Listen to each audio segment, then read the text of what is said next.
Hi friends, அனைவருக்கும் வணக்கம். நான் இப்போ என்னோடய வாழையோட ஓரப்பகுதியில் சேனைக்கிழங்கு நட்டுருந்தேன். அந்த சேனை நிறைய வெட்டிட்டேன். இப்போது கடைசியில் ஓரமாக ஒன்று ஒதுங்கி நின்றுச்சு. அந்த சேனைக்கிழங்கு போட்டு காட்ட போகிறேன்.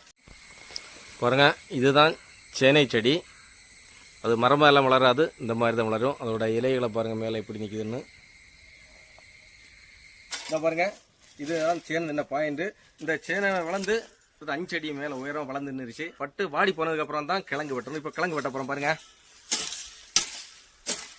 உரத்துலேருந்து சிறு சிறு முளைகள் முளைக்க ஆரம்பிச்சிருச்சு. இப்போது இது சிறிய சேனை, எவ்வளோ கிழங்கு இருக்குன்னு தெரியாது. இருந்தாலும் நம்ம ஒரு அடி தூரத்துக்கு இந்த கிழங்கு கண்டாச்சு. இதை தெரியுது பார்த்தீங்களா? இதுலேருந்து ஒரு அடி தூரத்துக்கு தோண்டி வெட்டுவோம்.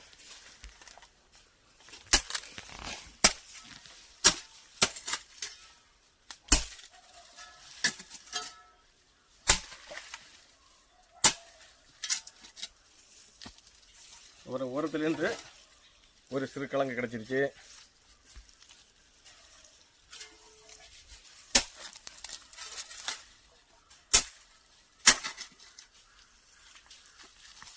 இந்த சிறுசெல்லாம் நமக்கு நடுறதுக்கு உதவும்.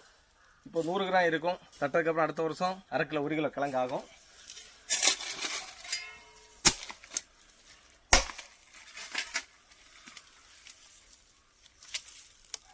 பாருங்க, 1.5-2 கிலோ இருக்கும்.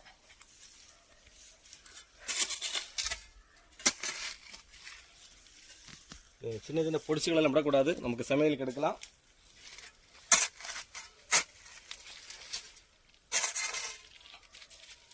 இப்போ பாருங்க, இன்னொரு பீஸு.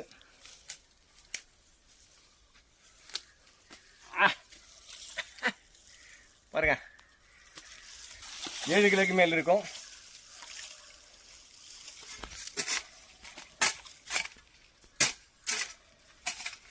ஓகே, சின்னது நிறைய கிடக்கு. நான் அப்புறம் பறக்கிறேன்.